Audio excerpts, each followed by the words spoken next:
Oh,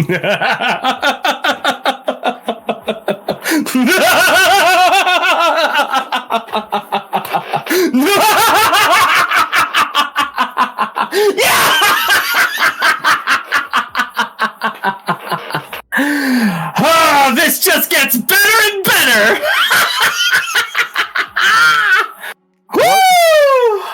Welcome to the Roll Skull Podcast. I'm Polly P. Works here with my co-host Reddit Sephiroth, also known as Zakk, and we are and we are talking about Chapter 1114, The Wings of Icarus. Everybody's gonna drown, baby. Oh, the Wings of Icarus, all right. Oh my word, Oda. Oh, I love things are rolling. Finally. Is this why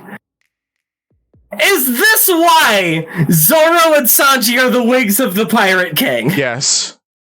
Because Luffy is Lei Sun God. Yes. Are we taking... I'm starting hot. I don't care. Yeah. Are we taking symbolic reverence from the amazing writing team of Deus Ex Human Revolution and putting that into my funny pirate comic? Yes. I can't believe this. I mean, we already got cyborgs. We're halfway there, bruh. I cannot believe this. Yes. Weeks ago. Oh. Remember last chapter?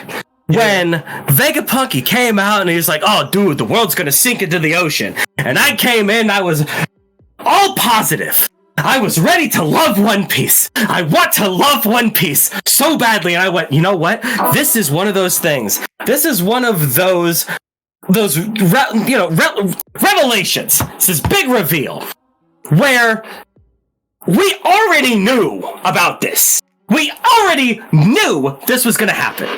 Yeah. But it's one of those reveals that now that you know that it's important, you can look back and you can study certain things. You'd be like, whoa, this means that. This means this. It puts context in certain things. Yeah. And it's cool. And I like it.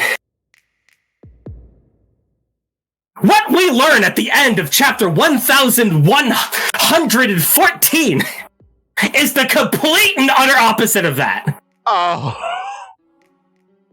What we learn at the end of that can only serve to make everything that came before infinitely worse. No! Don't say that, man! Oh! Oh, no!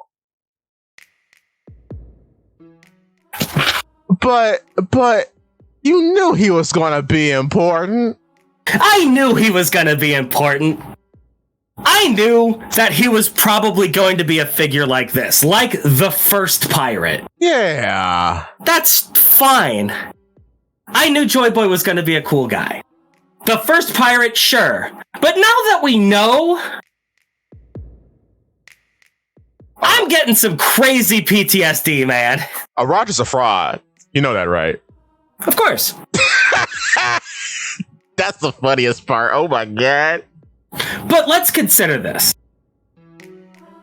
I come from a different breed. Yeah. Of shonen slop enjoyer. Hmm. Yes. Do you remember what happened at the end of Bleach? Where Ichigo was just this genetic freak and that's why he was strong? Yeah. Hard work? Garbage. Determination? Nothing. He had good genes, so he succeeded. This imperialistic garbage. Half Quincy? You're telling me there's never been another one of these the entire time that the Earth has existed. Get out of here. But anyway. Happened in Naruto. Naruto is my big worry. We won't go that far, brother. No. Naruto was originally built off of the idea of this guy with like this horrible curse And everybody hates him because his curse represents the 9/11 of the ninja universe. Right. A lot of people lost family members to what Naruto is. Yes. And Naruto wants to be the Hokage. Not to show that hard work beats talent. He wants to just be the Hokage because he wants people to recognize him as a person instead of as a beast. Right. Hard work beats talent is Rock Lee. Anyone who says hard work beats talent is the core of Naruto is dumb. And I hate you. But the core of Naruto is about acceptance. No matter who you are, if you work to understand others, no matter who they are, if you put that foot forward, if you learn to show the respect, then they will show you respect in return. Yes. If you work to understand others, they will work to understand you. That is the core of Naruto. That is what Naruto is. That is the hard work trumps determination or, raw ability of Naruto. It's not hard work as in I kick 5 billion times. No. As it should be, because Rock Lee is the hypest character in fiction. Yeah. Oh, I got something to tell you about Naruto. I got something to tell you about. Yeah. It's about like the human connection. It's about finding connections, right? Yeah. And Naruto is a great analog for that message. Because everybody hates him off the rip. Right. Because he is Osama bin Laden. B, he's a complete goober. Yes. He doesn't understand how to make connections because he is a Japanese shonen protagonist, which means inherently he has autism and has to learn how to do that. Yeah. Which is fine. Japanese media has some of the most prolific, engaging, wonderful, inspiring autistic protagonists known to mankind. And that's great. But then, what if we took our protagonists? What if we took this entire core of what they are and we completely and utterly shunt it away? Throw it in the garbage. Why? He was the son of Ninja Jesus Christ all along. And he didn't have to learn how to make connections. He was genetically modified to make connections. Oh. Awful. Terrible writing. And now I see this.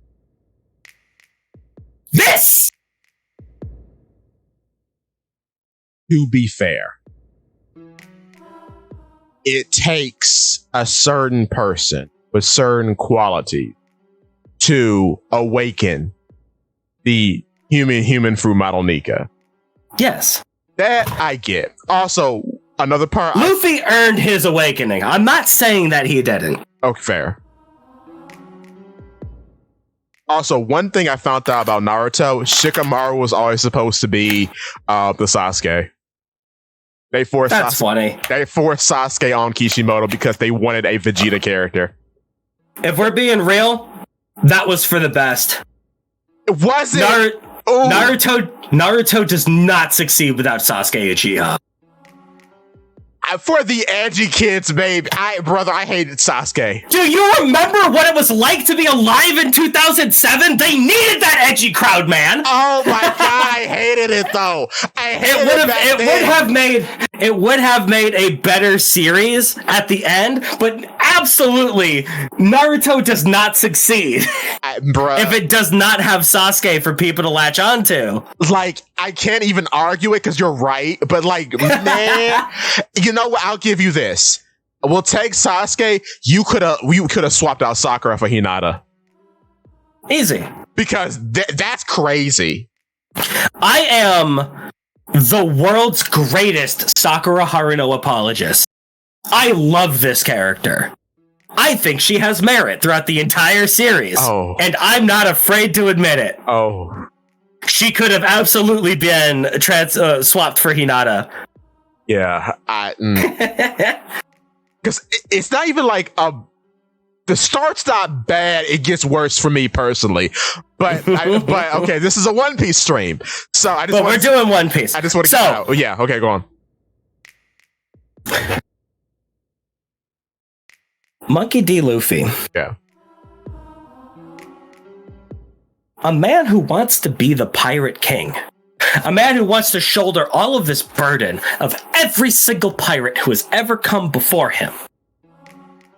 Is the, for now, figurative embodiment, reincarnation of the first pirate.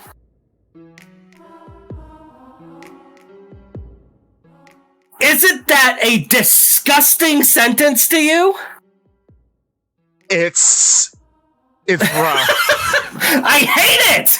When you put it like that, man.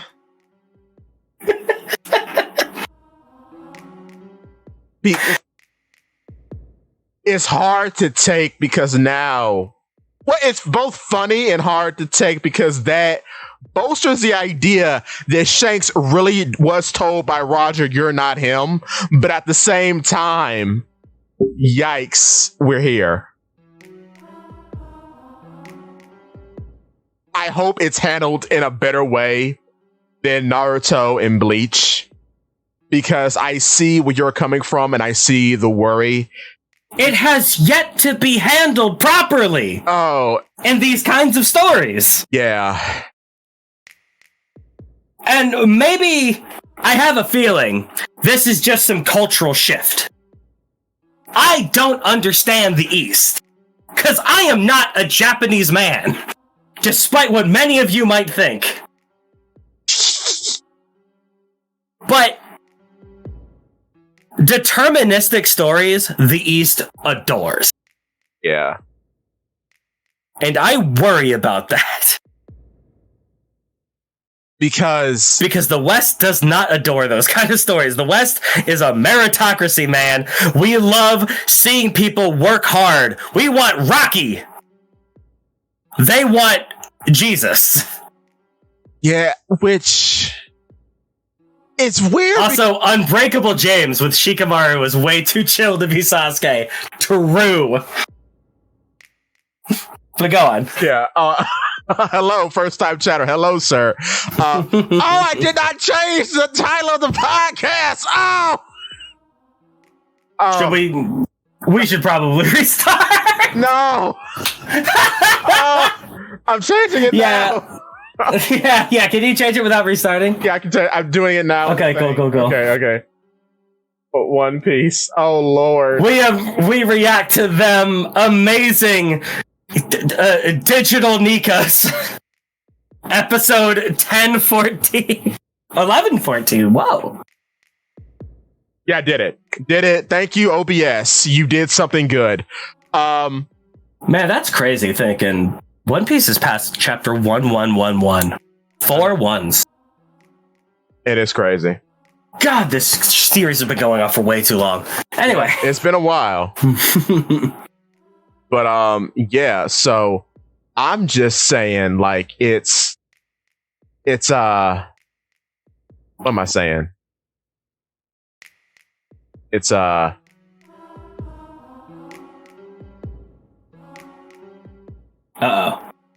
No, I'm thinking of words. Well, there's a black screen on stream right now. Oh, no.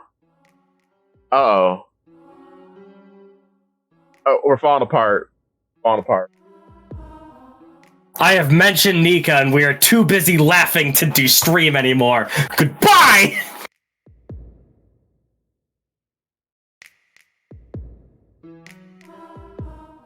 They called him Joy Boy. The first one to be called a pirate. The first man to ever take to the seas. Get out of here.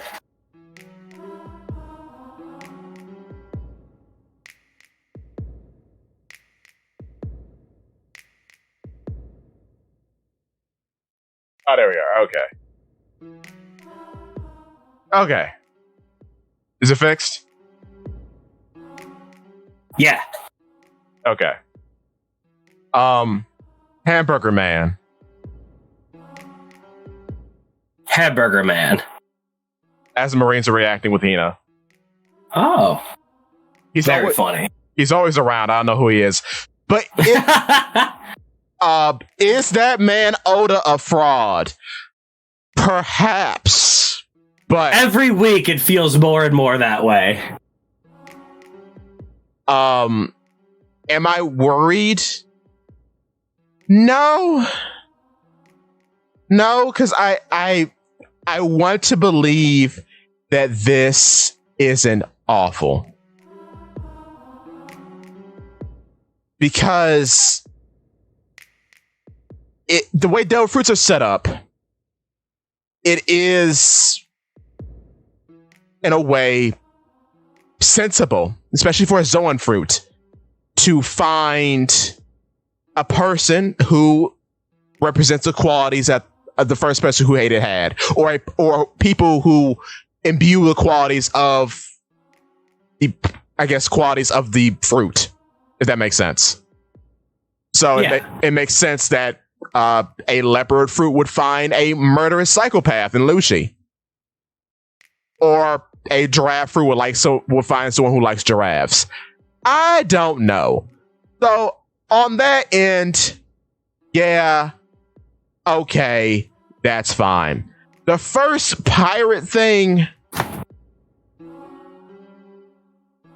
what does that mean? The Nika fruit was shared. There's only 2 people that have ever awakened this fruit, which is our protagonist and the first pirate ever.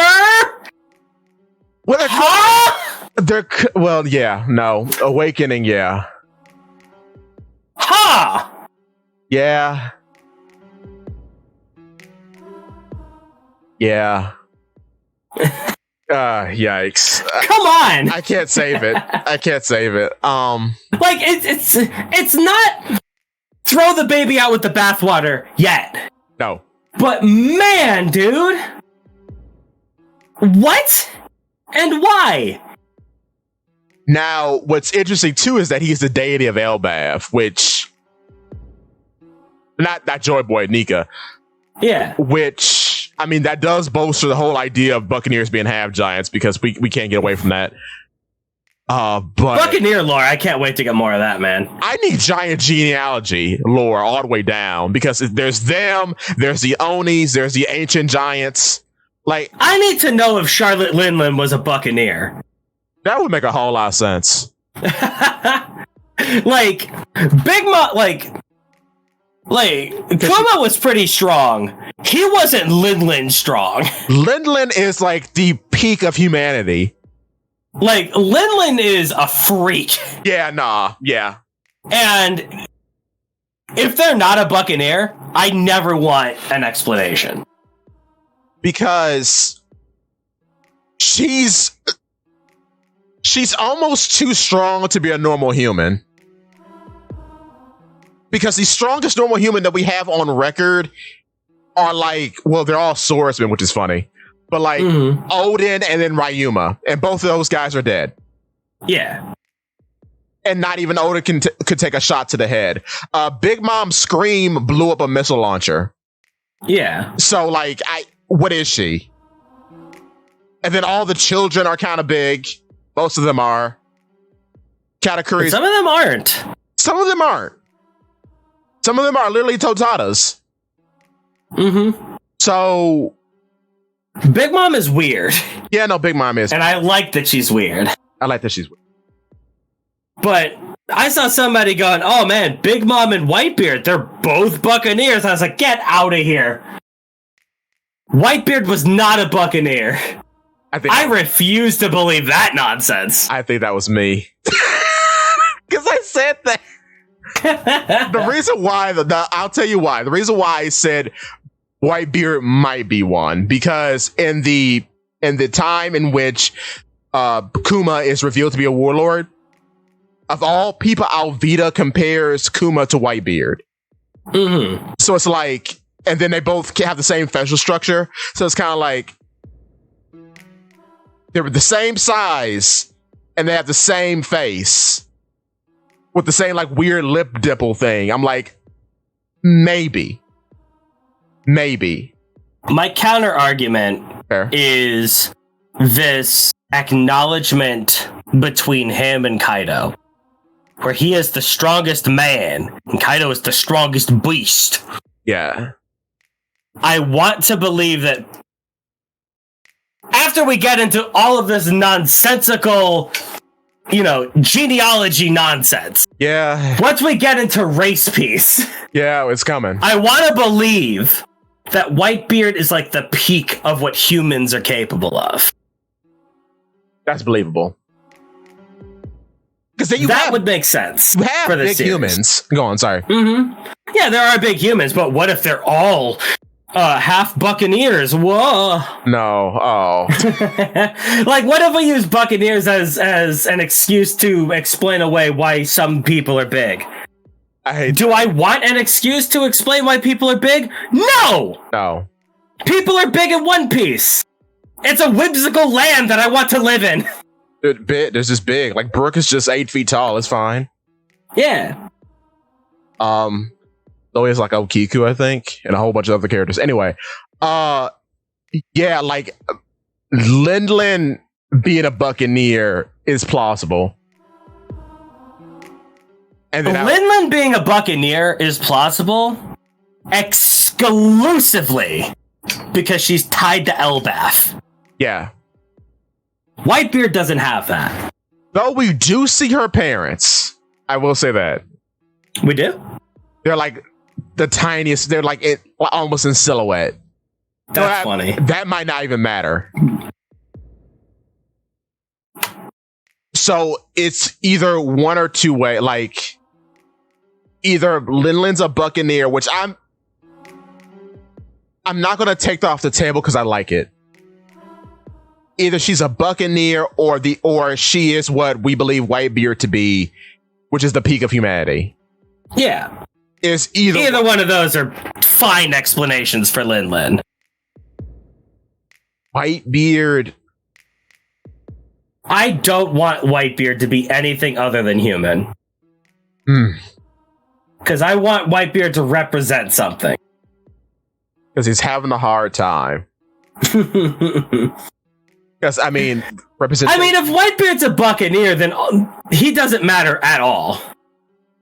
Holy moly. Because, I mean... If we just explain him away, it's like, oh, he's a Buccaneer. Well, great. What does that mean for him? That means that he sucks. Because I will say this. Kuma has eaten a lot of people's lunches with his backstory. Because I said this before, all of what he is what Jinbei should have been, but he's not. And that's just interesting. I'm not going into the whole. I'm just saying, like... No, I got it, yeah. Yeah, it's because you would think all the Nika lore would come from the man with the sun on his chest. It's weird that it didn't. But we have another man with a sun, quote unquote, on his chest to tell us about Nika. Okay, I like Kuma.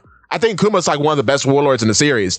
But like, it's strange to have it there, but then that only boosts the whole half giant agenda with the Buccaneers.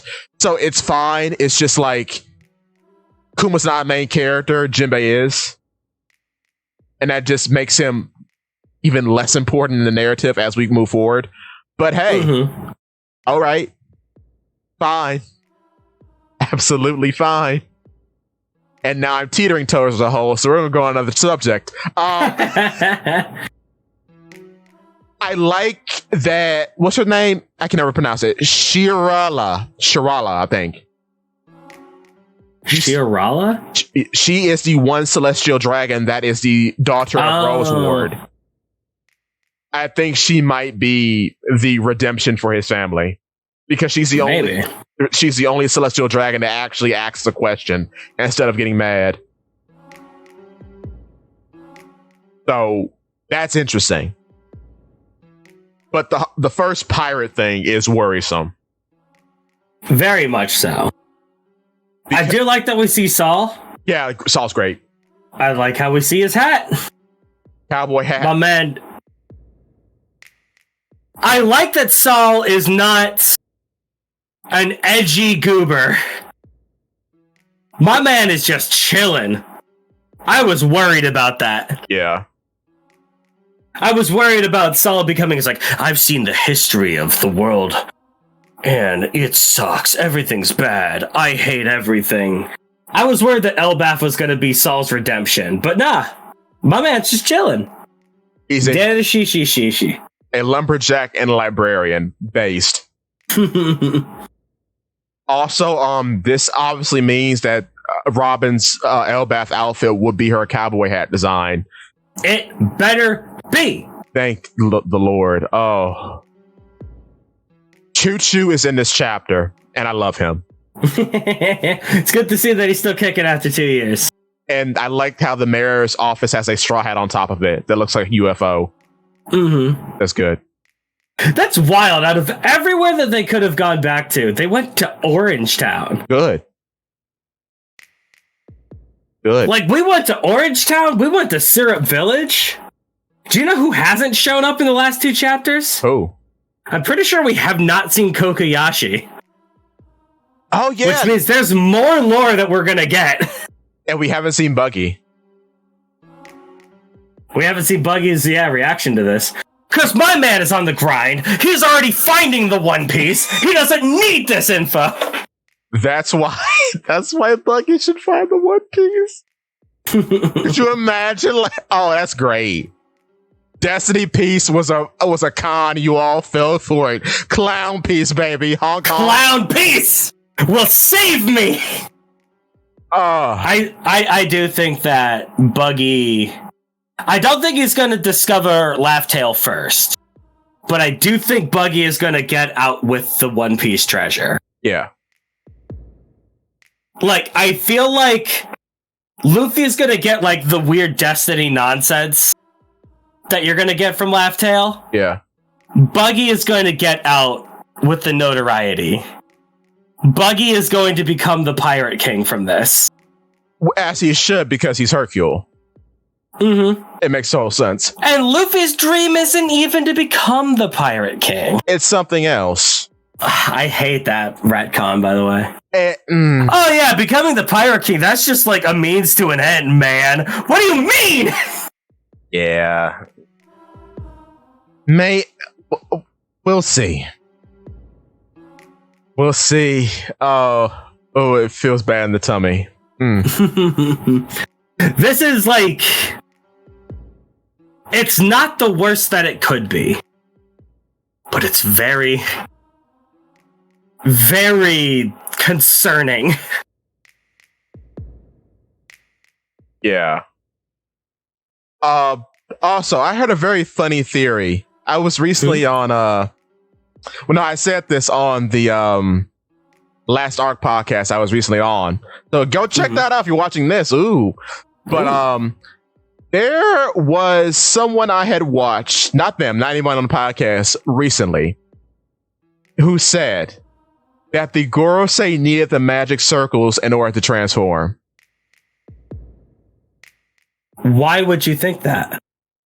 I said it on there, I'll say it on here.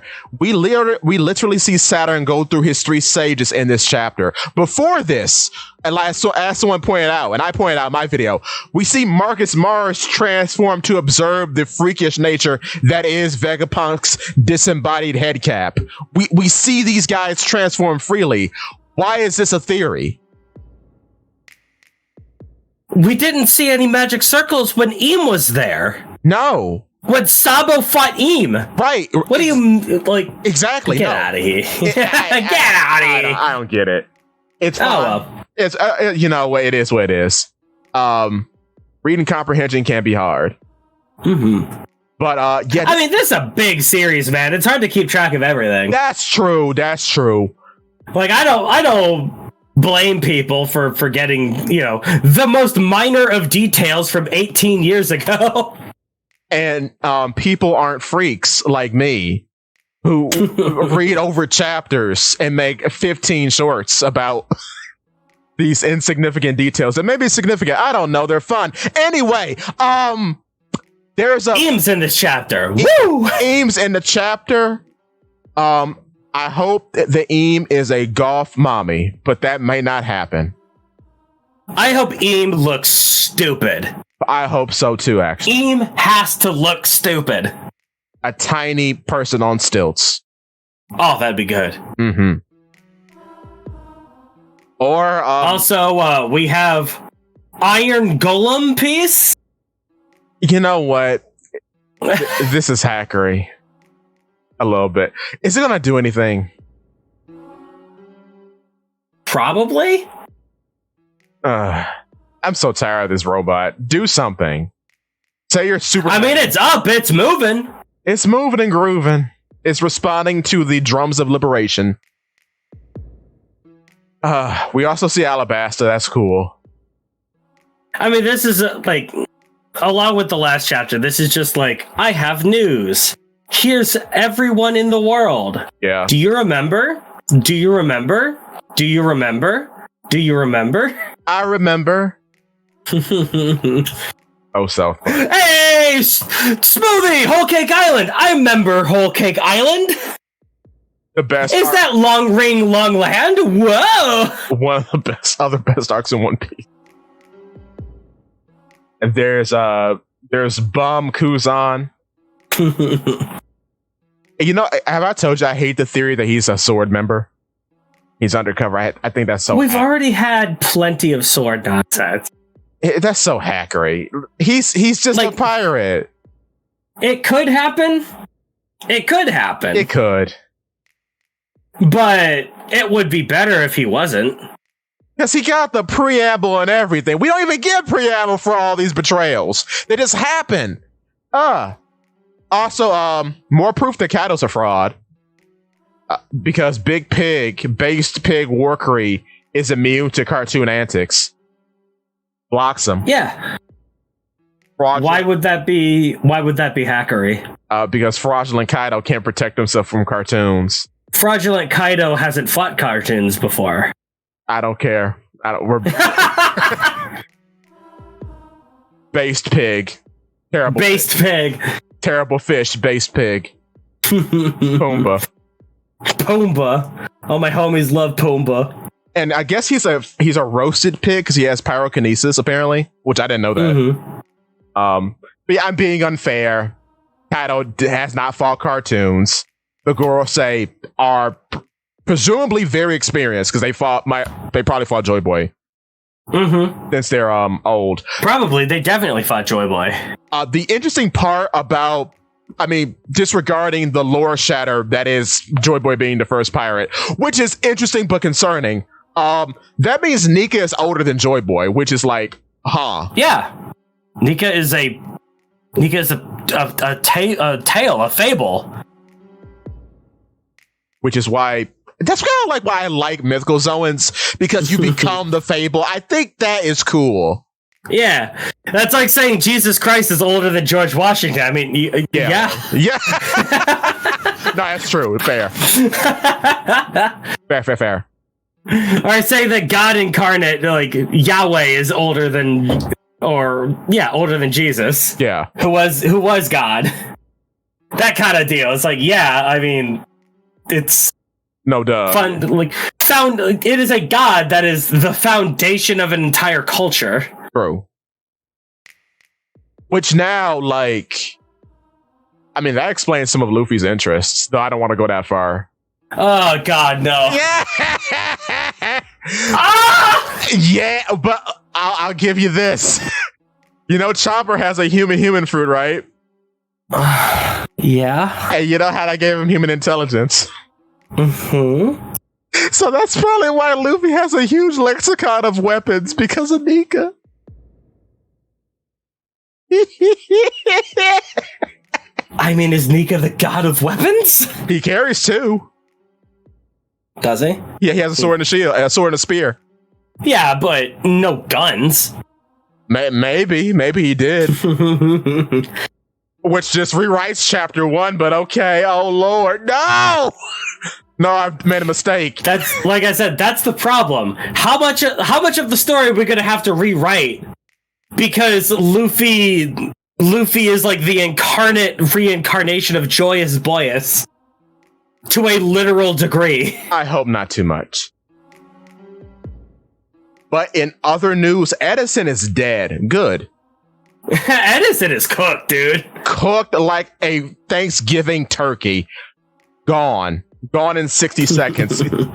Thank the Lord. I do not like Edison.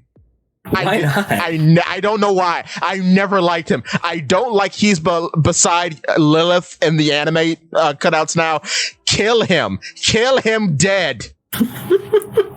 I don't like him. I don't like. He's a cute little plug man. Come on. No, I don't like him. I don't like Pythagoras. I don't like Shaka. I don't like men. That is. Oh wait. Give me Booba or nothing. Oh wait. Oh nah, look at that. Oh no. That's funny because I do like Alice. Yeah. Well, Alice is cute. Alice is a cutie. I like her. She's a cute patootie. But I like Atlas for the same reason that I like Edison. Yeah. I just like them. I like Atlas a whole lot more because Atlas is awesome, but Edison didn't really have a ton of time to endear himself, but I think he's fine. He's not offensive at all. He's offensive to me. Edison's gonna take off his lab coat. He's gonna have the sun tattoo on his chest. No, bruh. I was a clone of Nika the whole time. Okay, I'm done. No. I was a clone of the Nika the whole time. I was a clone of Fisher Tiger. Fisher Tiger. But he is W-Mans for extending the cloud so the Straw Hats can escape. That's great. I don't hate Vegapunk. I just think he's hilariously naive. Hilariously naive to the point of kind of being evil, but not really.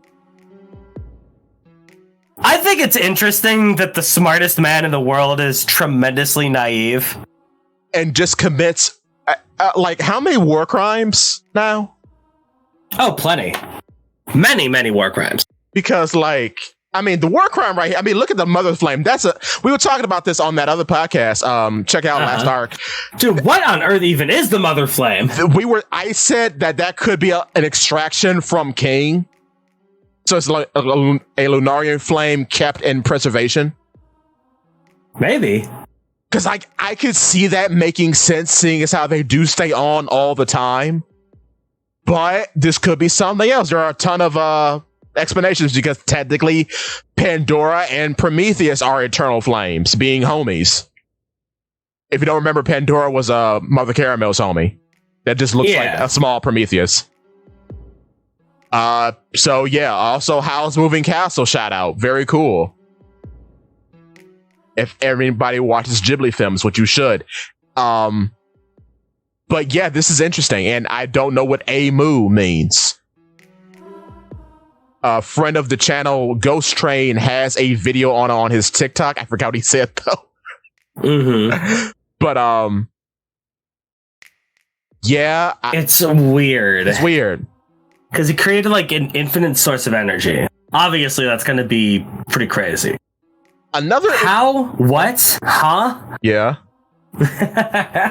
It's also weird that Saturn is kind of taken aback by the shine of this flame.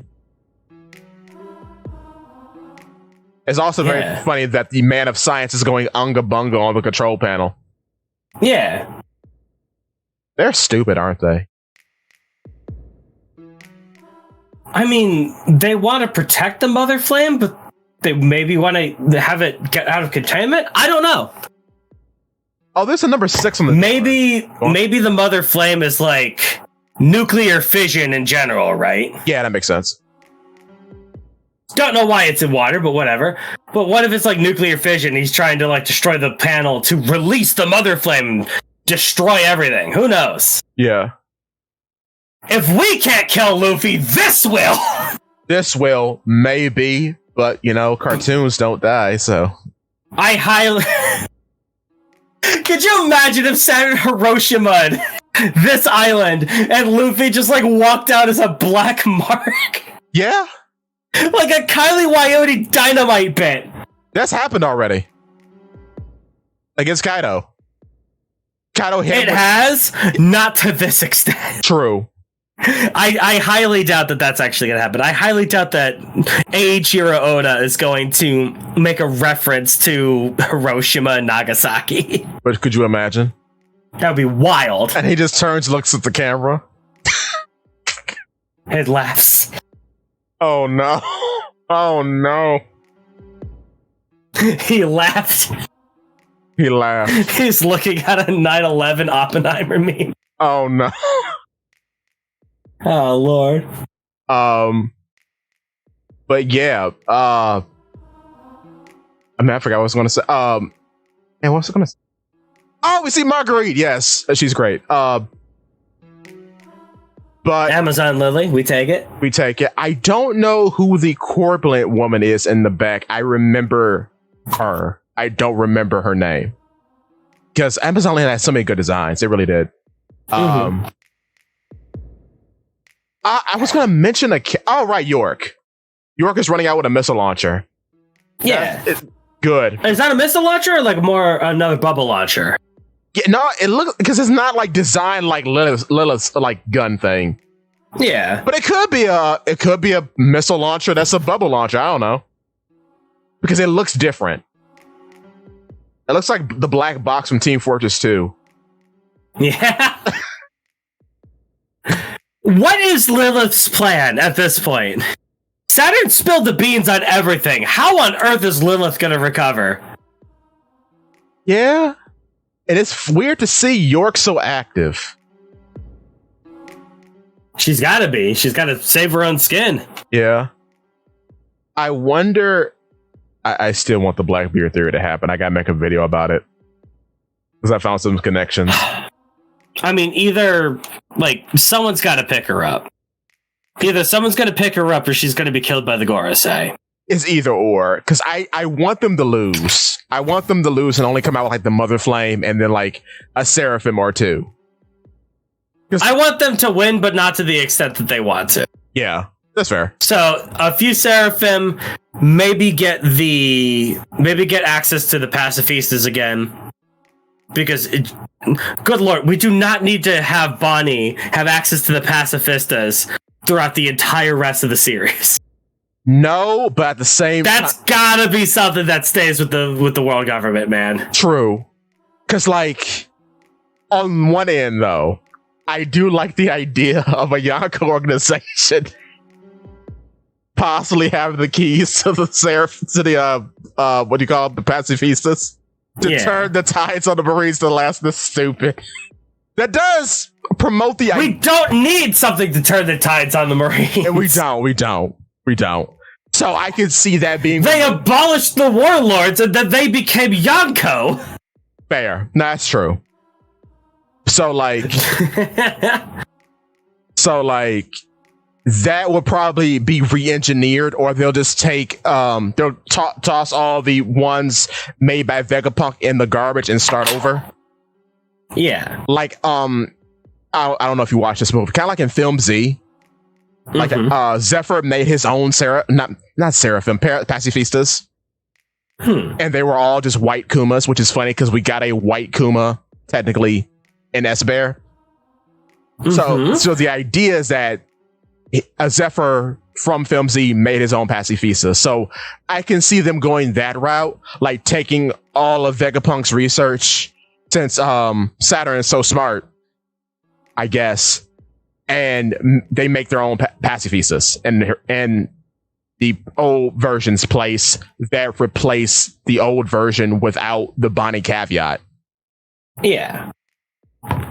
They may look like Kuma, they may not. They could be they could just make weird offshoot Seraphim that maybe aren't as good as the ones Vegapunk made, but they're good enough to be infantry. That's a possibility. But yeah, there's a lot of things that you could do. Yeah. But as it stands, the world government needs a win if they're going to maintain being a force. Yeah. We can't have exclusively the Gorosei and Eam as the only things we have to worry about in the world. Yeah, because the Marines are still characters. We still have the God's Knights. Yeah, no, we need something on the seas. Yeah, we need for grunt work. A glut of antagonist forces. Yeah, we can't have the big bosses come out all the time because we need a big dip before the gradual rise in the story. And a big win here for Eam would be huge. Even if the win, like, total victory would be get the Seraphim, get the Pacifistas, kill Vegapunk, make sure he doesn't say anything, kill Nika. Yeah. Those are all the plot points that they have to succeed. They killed Vegapunk. Obviously, they didn't do it before he could say anything. Right. So that's a win, that's a loss. Obviously, they're not going to kill Nika. They know. 0% chance that Luffy dies here. Obviously. Right. So that's going to be a loss for them. So they need another win. Has the Seraphim and the Pacifistas. I don't think anyone is getting all the Seraphim. No. So that's going to be a moot point for anyone. So the only thing they have left to win is the Pacifistas. Because, like, I could see them getting a Pacifista and maybe, like, S-Bear at the very least. Yeah. And even just S-Bear is a huge win. Because he's arguably the best one at the way he is now. Having the Pawpaw fruit at your disposal is huge. It's pretty big. It's pretty big. As big as S-Bear, even. Exactly. But, like, I think sending S. Dofi, S. Croc, and S. whatever we're calling Moria to Empty Bluff Island was a bad idea. Because they're going to lose them all there. I cannot see that. I think it's going to be very funny when we go back to Empty Bluff while we watch it be terrorized by the Seraphim well, how would that work? Yeah, that's too presumptuous for this point in time. But I can see... I like the idea of, like, S. Flamingo just becoming Bucky's son. I love that. I love the idea. I want that. I love them getting, like, S. Flamingo and S. Gecko, but losing S. Croc. Maybe S. Croc goes back to the Marines. Though it would be funny for Crocodile to have a child around as well. And Crocodile could only raise himself. Yeah. That's funny. I just hope they didn't chop off the baby's hand, because that's crazy. I keep thinking about that. Like, why would you chop off the child's hand? But why would you scar their faces? Yikes. You put a scar on their face so that the brand recognition would be there, man. Oh, that's so gross. Oh, poor Vegapunk is evil, dude. Bruh, like, it has to be perfect. It has to be perfect. Come out here, small child. Excuse me, what? Oh my goodness, that's hilarious. It has to be perfect. Could you imagine? The baby's perfect face, you just run a knife across it. Like a maniac. Holy smokes. Now put your arm, table child. Why, I saw off your hand. But sir, wouldn't that... S-Hawk, come here. I need your expertise or something. Yeah, exactly. Yikes. Oh, and oh, that's perfect. I need to bring... No, it has to be more authentic. S. Whitebeard, come here. S. Weevil. Oh, no. S. Bug, let's go. S. Bug, let's go. Oh, no! Put the fear in Whitebeard in this child to make it more authentic.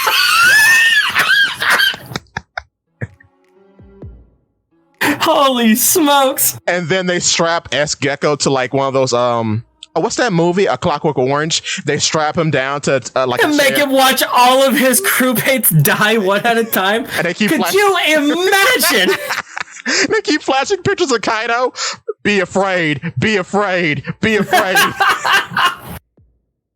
Could you imagine if his perfectionism went that far? That would be insanity. We're not going to talk about the Boa thing now. We're not going to talk about the Boa thing because, ew. No. On the opposite end, I guess he just pampers S-Hawk like, you are the best. You are perfect. Turns him into Homelander. Mm-hmm. The idea of him being Homelander is funny. He's perfect. Absolutely perfect. Absolutely perfect. Could you imagine if he's like, I have to create these weapons for the world government. Let's give them their exact traumas. Yes, all of them. Whip S-Bear to death. Whip him. He has a strong back.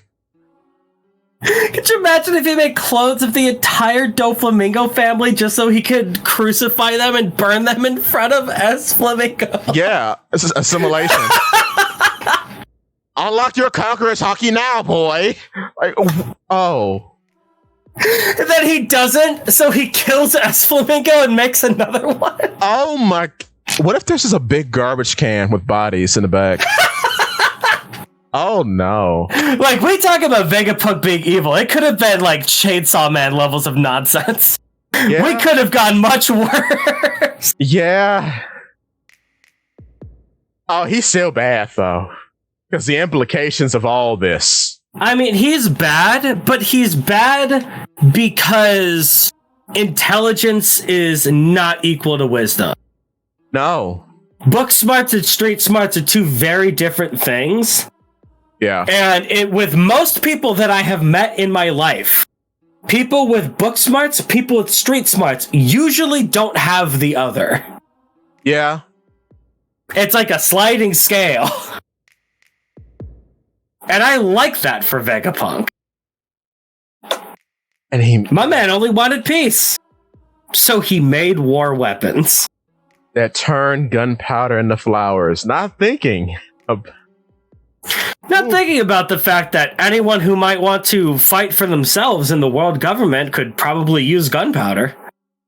Yeah. You only want peace, so subjugate the weak. That's the easiest method to get peace. Oh my goodness. Obviously, that's not his MO. Oh. That's not what Vegapunk's trying to do. But his MO is to show S-Hawk. I can't even complete the sentence. Get out of here. I can't even do it. Oh, we're wild this episode. Okay. Okay. Oh boy. This is what this chapter has done to me. Yeah, it's dark. Also, Dragon did not come to save Vegapunk. He was too busy looking east. Too busy looking. I mean, we had Dragon. We had Dragon with Kuma. Yeah.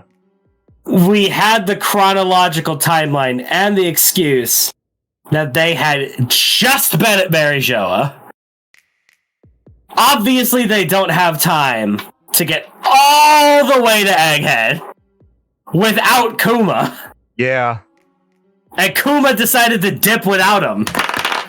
So that ain't Dragon's fault. That's Kuma's fault. Yeah, almost like Kuma's the entire organization.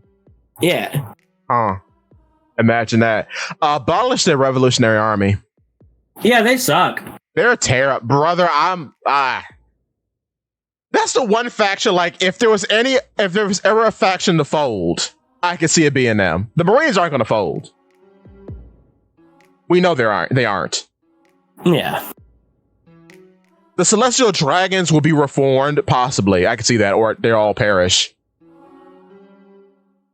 But it's hard to really say with the Celestial Dragons. I I don't think that Charlos is going to be dead by the end of the series. No, because obviously, because the fact I keep saying it, the fact that they give Charla any kind of character, because she never really spoke before. I'm like, okay, so of the Celestial Dragon families, we are focusing on this unnamed family, because Roseward's family doesn't have a name. Roseward, father of Charlos and her. And then we have the Don Quixote family. Of course, we have a lot of complex characters there. We have Mjolnir, who is dead, apparently. I did not know that. When they crucify him, he's dead. Mjolnir? Yeah, apparently. The wiki's saying he died. I don't know if that's conjecture or not. Huh. He didn't seem dead, but I don't know. We have Homing, of course.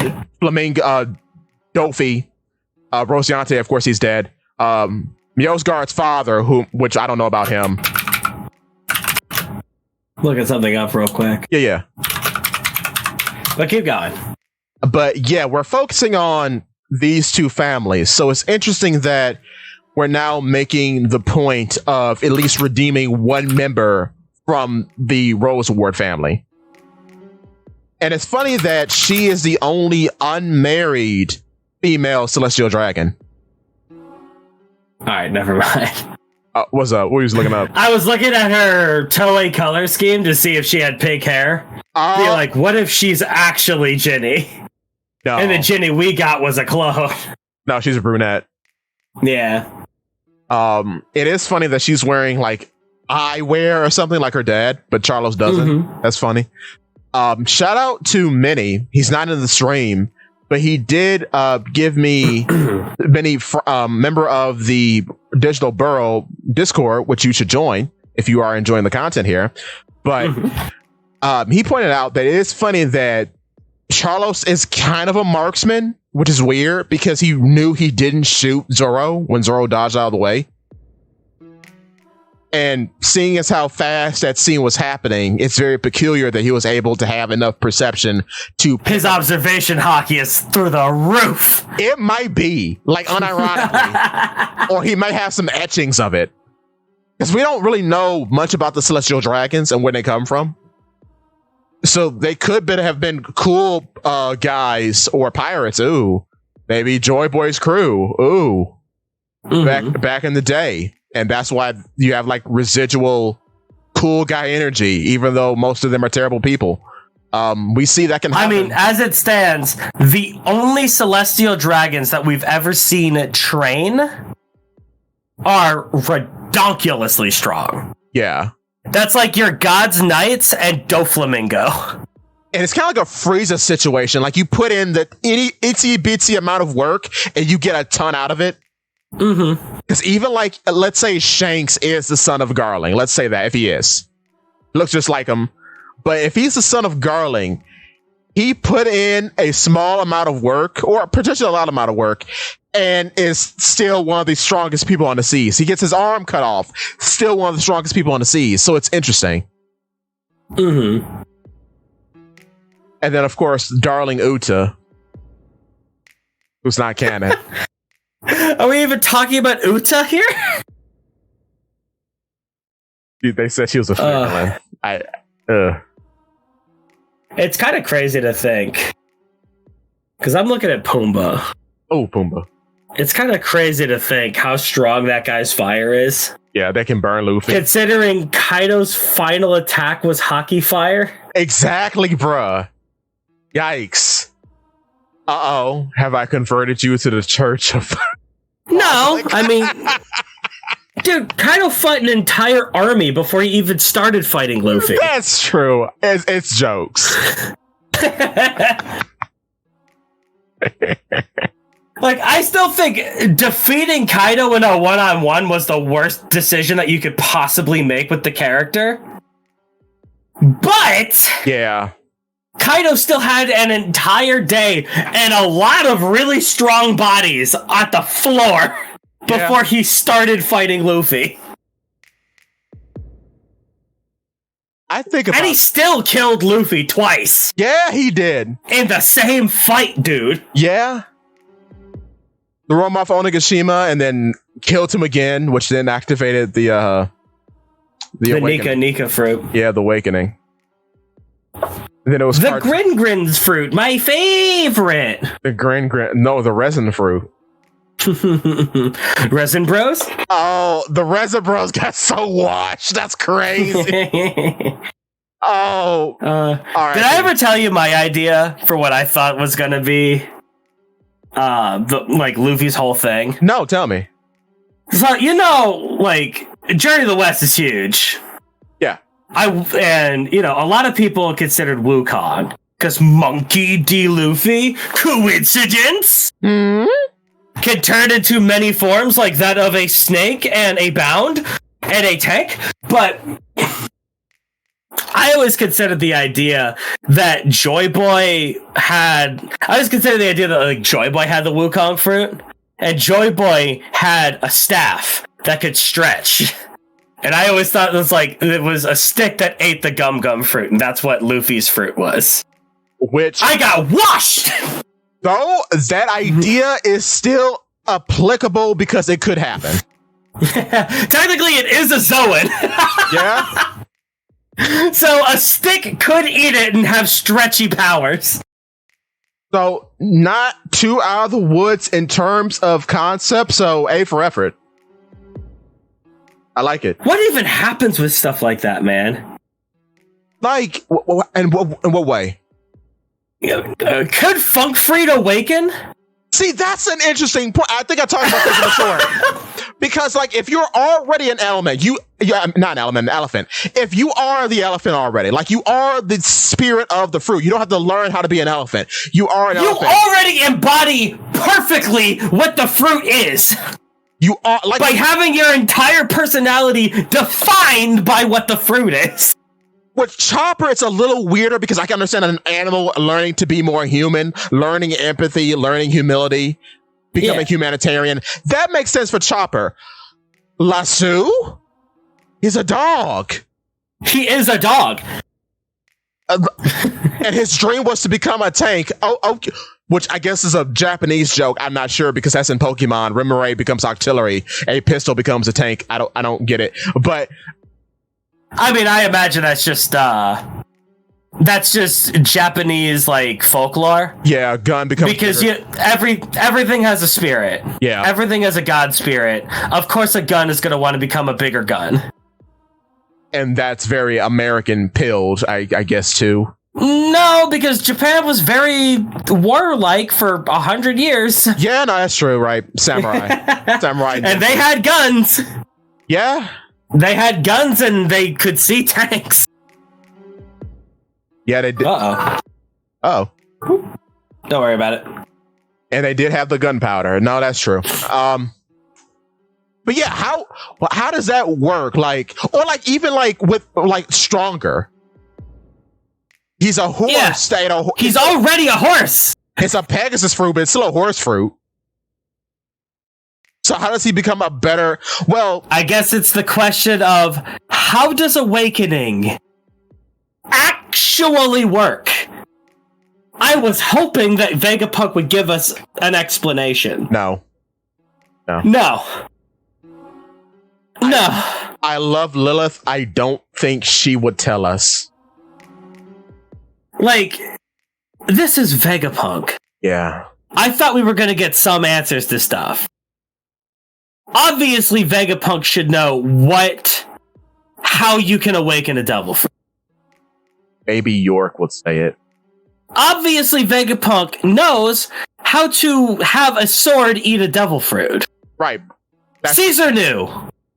To an extent. And if you go all the way back into the end of Ennis Lobby where they're all chilling at Water 7, Nami wiretaps a news report of Vegapunk finding out how items eat devil fruits. Yeah. So he makes it, and it happens naturally apparently because the funny little baby teapot eats the Tanuki fruit in Wano.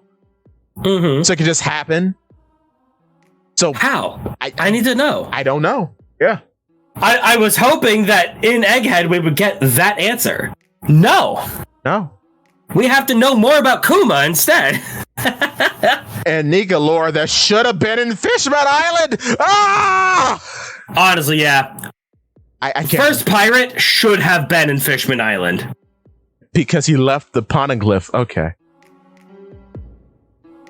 He left the poneglyph. What was Fishman Island? 2012? When we were much younger. When did Fishman Island end? I want to say 2013. First appearance. Fishman Island arc. Fishman Island arc One Piece. Oh, I'm gonna have to do some Googling. So, years released 2012 in the anime. Okay. And also the manga. Okay. So it ended in late 2012. Oh, okay. We should have had... This poneglyph was left by Joy Boy, who was the first pirate. 12 years ago! Yeah. I could have been able to stomach it! If that happened before the Nika reveal. Yeah. And you would think you would get Nika terminology from a culture that had a very prominent figure, and then another. Because Nika wasn't a thing in 2012. I'm thinking he wasn't. Nika became a thing in 2021. I don't know how long Oda had the idea. He had the idea in 1032. No, don't say that. When Who's Who mentioned it. Don't say that, Zakk. What do you mean? Lord, no. Oh, man. Also, if Nika was planned, do you think we would have had 3 separate forms of Gear Forth? Yes. Instead of having those 3 forms build towards what Nika would be? No! Well, technically they do. No! They all build towards the properties of rubber. Well, I mean... Not the properties of Toon Force. Well... If you theory piece it. I don't care about theory piecing. I care about Oda's intention. I'm trying to fight it so bad. I know. Like, to fight it would insist that Oda is some sort of, like, genius storyteller who has had everything planned since Chapter 1, which is definitely a line of thinking for a lot of people in the community. Which I am not one of them. Like, no. There are things that Oda has had planned since Chapter 1. Yes, there are. Like, Kaido and Big Mom as a force planned since Chapter 1. Yeah. Having 4 pirate lords, that was a Chapter 1 thing. Having the poneglyphs be this big epic chase, this big epic like treasure map that you could form from finding these 4 ancient treasures in the ocean. That was planned. Yeah. All the races I can see being planned because animal people, he got that from Toriyama because the president was a dog. You had like people like Oolong and Puar. Yeah, it makes sense. Sure. Like where the 4 poneglyphs are might have been planned since Chapter 1. Who knows? Right. What the ancient weapons? Maybe not Chapter 1, but that's at least planned since, I don't know, Alabasta, Skypiea. Want to add... That feels like I want to add a little bit more to the lore of the world. Let's add these, like, ancient weapons from this ancient kingdom, dude. I think once Skypiea got started and he knew he was in for the long haul, that's when he started adding stuff. Like the warlords are out of that. I think all the warlords were planned way later. Like, we usually see, like, later sketches of a woman who looks like Boa. Mm-hmm. Like that woman in the pink dress with, like, the yellow boa constrictor on her neck with a glass of wine. That's supposed to be Boa. So that was later. All the warlords were later. All the supernovas were way later. They were done on a napkin in a meeting. Yeah. I mean, the supernovas are an extension of Oda just liking to make character designs and put them in his series. Yeah. He just thought that Law looked cool. and put him in the story. Which is funny because Law was not the intended favorite. No, he thought the Kid was going to be the favorite because Kid is cool. And oh boy, has that turned for the worst. I am the problem. You know, I blame you, Zakk. You should. Do I blame me? The moment that I read Subodhi Archipelago, I had a gigantic portrait of Law commissioned to put on my wall. Yeah, it's cool. He's the coolest guy. No, I blame myself because I liked his bear. Yeah. I like Beppo a lot. There is nothing wrong. Nothing wrong with loving Beppo. You should not feel ashamed for what is human. And to Law's credit, he is a very good character. He's a fine character. His power set is just dumb. The power set... And he was way too saturated in a bunch of different stories. I'm just surprised. I say this a lot all the time. It's weird that the Opie got the juice and not the Jika Jika. Yeah. Because the whole world is based around magnetism. And it's weird, too, that the Jika fruit is like one of the only paramecias that looks like a Logia fruit. Yeah. It doesn't even look edible. It just looks like a bunch of crap glued together. I'm like, what is this? But my goodness, it's so funny to me that Law, Capone, Bonnie, probably Rouge in the future are going to get so much juice over Kid. Just think about this. Do you think that Kuma had all of this lore before he had a daughter? No, absolutely not. So likely Buccaneers were not a thing. No, they were not. Giants were. I can believe Giants. Giants absolutely were. Buccaneers, get out of here. No, the half steps, no. The only half step I am willing to believe is Big Pan because he's the Fishman Giant. Yeah, sure. But no. But like, there's a lot that Oda just kind of does spur of the moment. Yeah. Oda's a lot closer to Toriyama than Tolkien. Yeah, yeah. That's fair. It's Toriyama presented in a very Tolkienish manner because of the world building. Yeah. And I think that's why people compare him to Tolkien because go on.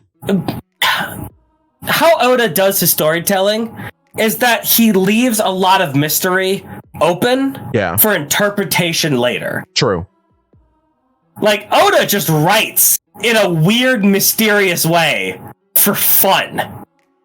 Yeah. And then later on, he can put like a big revelation, and then all of a sudden be like, oh, do you remember that thing that he left completely open that was extremely ambiguous? This had to have been for this moment. And if you're just reading from a surface level, that does make sense. That would make sense for him to do that. Oda just doesn't feel like the kind of like Machiavellian mastermind writer. No. That keeps everything in mind. I think it's much like... I think I know more about Oda's world than Oda does. Oh, yeah. I think I've read One Piece more than he has. Honestly, I think he puts bookmarks to places he wants to go back to. And then picks an appropriate spot and then says, oh yeah, I was thinking about that. Let's do that.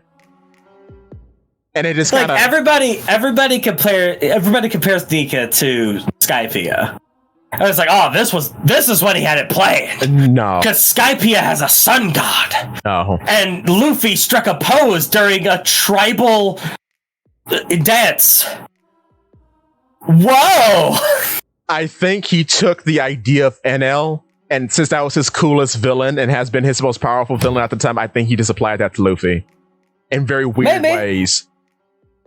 Do you think the idea of the Sash of Mastery was a thing all the way back in Skypiea? I'll do you one better. I don't think Mythical Zoans were a thing at start of story. No! No! That was Mythical Zoans didn't happen until Marineford. No. Because he wanted a funny Phoenix Man. I believe in the 3 types. That makes sense because we get them all relatively early. Fine. But like these subtypes, Zoans needed some gas. They did. And they still and then the ancient ones still need a little more gas because they're the least developed now. Yeah. Which is crazy to think. We haven't even seen an ancient Zoan fruit, like the actual item. Yeah. We have not seen one of those.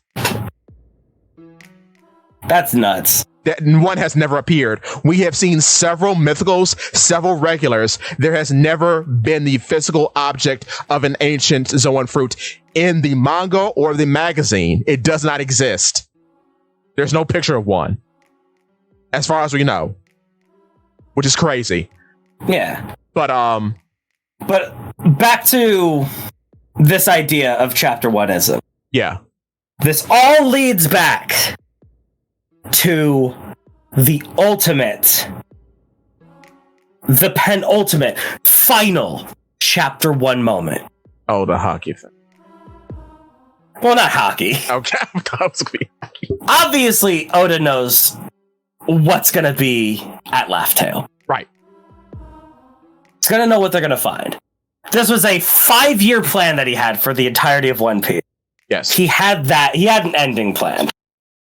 But more likely than not, Oda had this idea for a legendary figure in the past who ran this ancient kingdom and was the first pirate. He could have even shared a devil fruit. A crappy, useless devil fruit. At first. But shared with our protagonist. A link. I have a feeling that Joy Boy was planned, and that Joy Boy shared Luffy's devil fruit from the beginning. But it's the retcon of Nika that makes it bad. I can follow you. Because it completely spits in the face of what the original intention was. Which is fine. You've been writing the series for 25 years. You can change your mind. But at what cost? At what cost? Man. Because I'm wondering, it depends on like how. See, that's the bad part, because the bad part about Nika, and this doesn't come up a lot, but it does come up, especially in this between Wano and Egghead has come up a lot. Yeah. When you have the most blank in the world statement. Yeah. At first, it was fine. We start off with Mihawk. Then we got Whitebeard, the best swordsman in the world, the strongest man in the world. Cool. Kaido, the strongest beast. You know what? That's fine. That's a funny play on words to what Whitebeard was. True. Fine. And to his credit, he is a creature because we don't know what he is exactly. Fine. Then you get the Nika one. The most ridiculous power in the world. Which is, off the bat, what does that mean? I mean, we see what it means. It makes you into a funny Tom and Jerry man. It turns every series, every instance into a ridiculous situation. Like punching Pumbaa in the face and then, my hand hurt.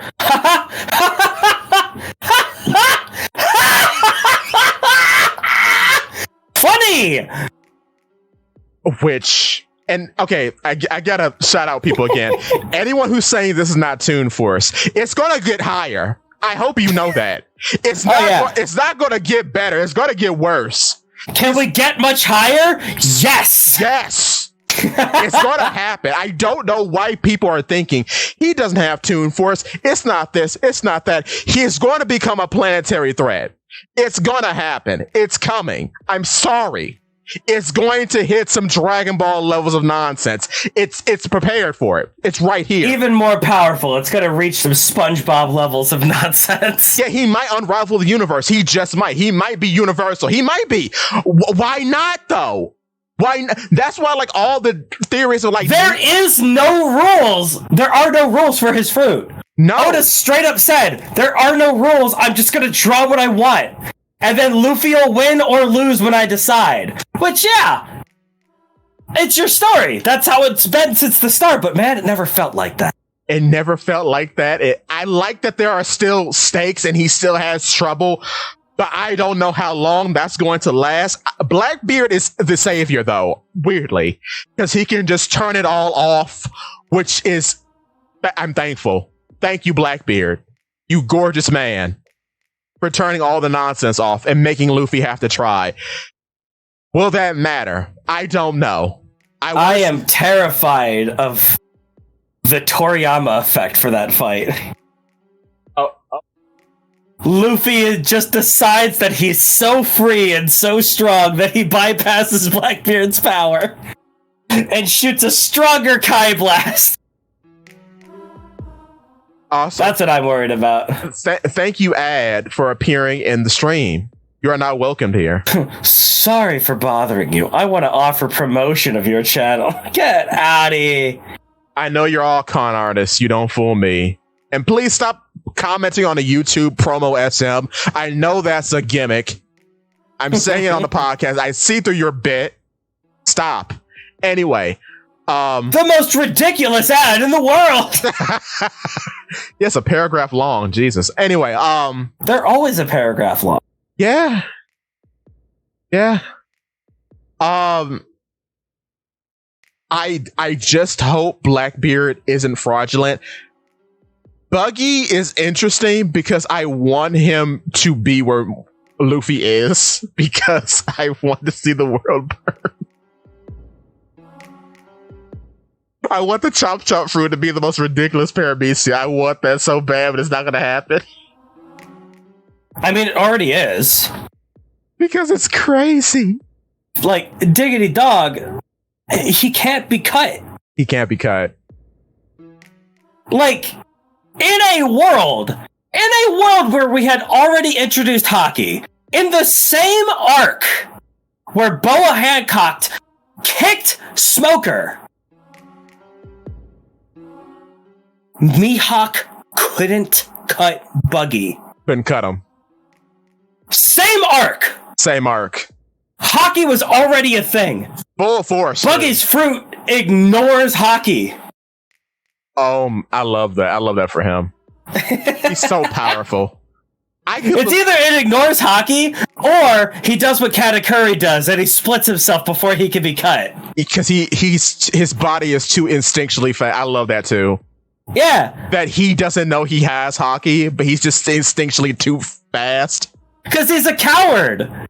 Oh, that's so. Oh, So he uses that stuff for defense, and he doesn't think highly of himself. So he's not going to be like, "This is my power."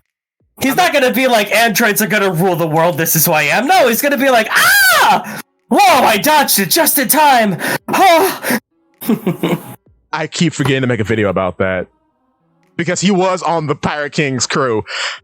I hate the idea that people think he's actually like all the way fraudulent. He's fraudulent, yeah.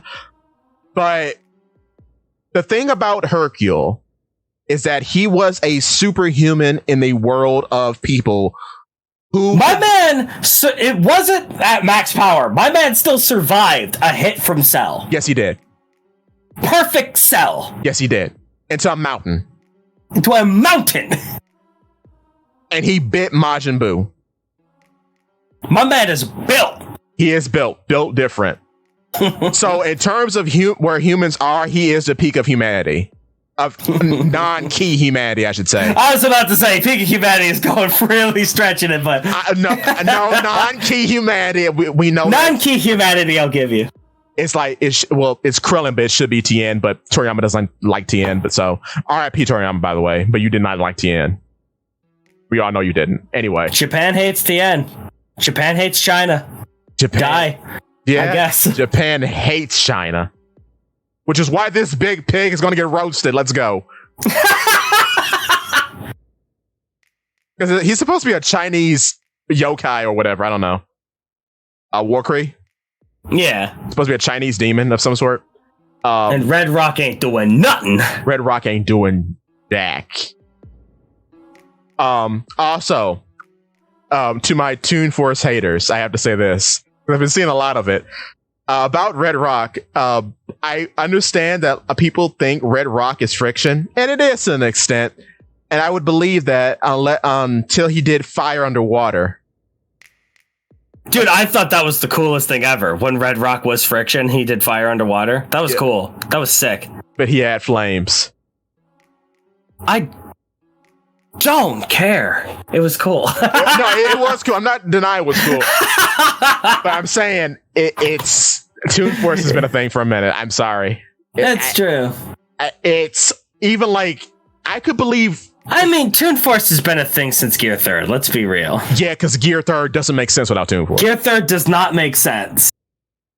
I mean, I make my hand bigger, and thus I punch stronger. That doesn't make any sense. You'd be like hitting a guy with air. Right. And that's why she thought it was a bluff, because you would think that. Yeah, so obviously that's like a Toon Force thing, which you can explain away with going, it's a funny manga. Cool.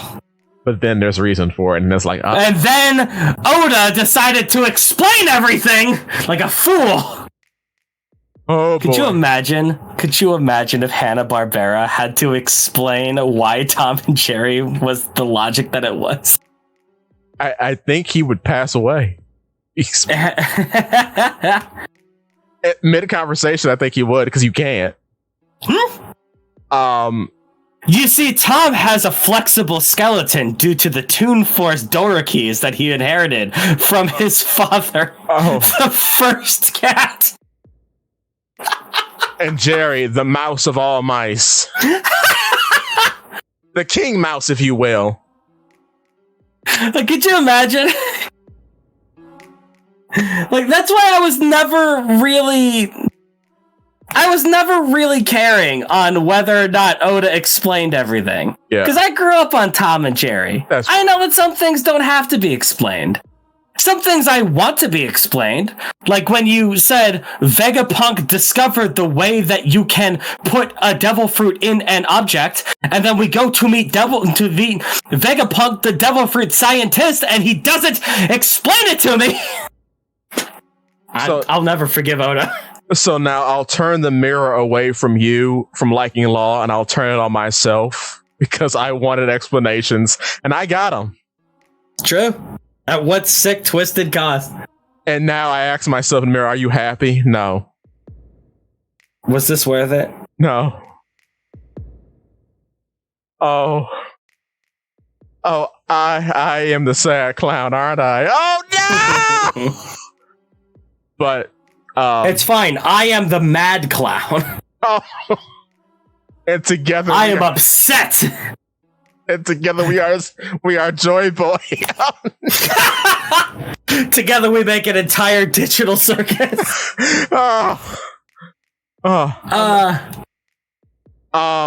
Okay, so I've held it off long enough. Yamato cover story. I want her to find all the funny goobers and make a big team, and then abandon them and give them to Momonosuke. New retainers. OT, Page 1, Jack. Carrots of different alternative. Creates a team. Travels the world as a crew under the banner of the Straw Hat Grand Fleet. I don't like it. I mean, the Momonosuke group can be in the Grand Fleet. I need that horn girl. No, we're going in the hole now. You know what, Zakk?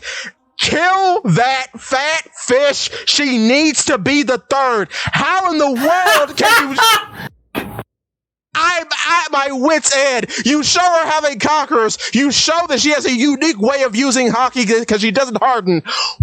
How is she not the third? How is she not the inheritor of being Big Mom? Where are we? Why do we have this fat fish man here? He sucks. He can't even drive the boat. He sucks. Hold on. What do you mean by how is she not the third? Are you talking about like third strongest in the crew? Yes, under Luffy. Do you think that Yamato is weaker than Zoro? Well, the story makes me believe that Yamato 1v1'd Kaido! So did Zoro! She's not. He died in one hit! The story presents it as if she would be the third, even though I don't believe that at all, because she doesn't even need armament. Mm-hmm. But like, if we're going for seniority and all that nonsense, she would be the third pillar of the crew. Technically, if you want me to be real, Jinbei is stronger than both of those bums we got now. Because Fishman Karate doesn't even make sense. Goes through everything. Why was he on the roof? I can't. He goes through durability, Zakk. Mm-hmm. He goes through. It makes me so mad. And then to say, like, Jinbei sure doesn't make sense, but do we have to replace him with another character that doesn't make sense? Yes. No! I will burn the world before I let this. I will burn the world! I will burn the world before I see this fatso as the end of this story. He is the worst. Oh. Yes. If we have to get rid of Jinbei, I would prefer if no one replaced him. We're going to have 10 at least. We don't need more Straw Hats! It's going to be 10. We can barely write the story with the Straw Hats that we have, dude. I understand that, but he said that's chapter 1. Frankie still hasn't had his moment in Egghead! He did shoot Saturn! One panel is not a moment! He punched out a Vice Admiral! That is one panel. Panel is not a moment. Yeah, I mean... Brook has had one moment since he's been on the crew. Yeah. Like, you can talk about the beautiful story of him being a superstar and coming to the crew anyway. Yeah. But he's had one moment of note. That is true. The story could theoretically be the same without him, dude. That's why, like, in honesty. Because Oda can't draw a story for 10 people! Full disclosure, I need the crew finished. Whatever the plan is. Yeah. I have my ideas for it, but whatever the plan is, it needs to be finished. We need the main cabinet now. So, whatever he is, because we need to start focusing more on character development. The fact, that's why I refuse to believe that Jinbei's real, because even though we have had very few moments with like some of the other members, the fact that they have moments and Jinbei has been in the story longer potentially than all these people, it's just weird that he doesn't do anything. He does less than the characters who don't do anything. It's weird that he has no moments in his own arc. His own flashback. We focus on everybody else. We focus on Fisher, Tiger, and Koala in Jinbei's flashback, dude. Koala teaches him about the empathy of humans. That's why I constantly say she's the more important character. That is what the narrative is telling to me as I sit down to read the comic. It would be different if she was a random little girl and she didn't exist after this, but she does. And she's the human that learns Fishman Karate. She's the bridge that Fisher Tiger wanted. What are we doing? Which is great if she ends up becoming a major character. She doesn't have to be a Straw Hat to be a major character. No, but then Sabo's right hand, when Sabo kills Dragon and reforms the revolutionaries. Good, but okay. That's a good place for Koala to be. I agree. I agree with that. But do something with Jinbei if he's not going to be the case, because give us anything with Jinbei. Because at this moment, I stand 10 toes down. Koala looks like a way better Straw Hat than Jinbei does. There's no reason. My man has been stacking boxes this arc and playing babysitter the entire time.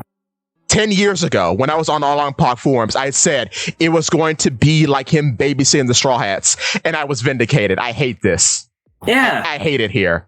I said this 10 years ago, and it happened. I hate it here. Like, I want anything, but I don't think that's Jinbei's fault. Like, it's Oda's fault. It is. Oda can't draw a story for 10 crewmates. When was the last time that Usopp had a moment? Dressrosa! Dressrosa, yeah. 2017! No, 2016 was when God Usopp happened. Well, he was planning in the background for Wano, so like... One of the Straw Hat 5 has not had a moment in almost half of the runtime of the series.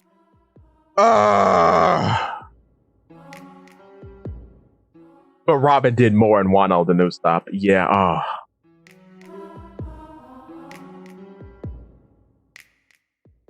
Nami did more. Nami at least got some excellent moments in Whole Cake. Yeah. You could say that for her. And Ninja Nonsense in Wano. Brook at least got a moment in Whole Cake. You could say that for him. Usopp!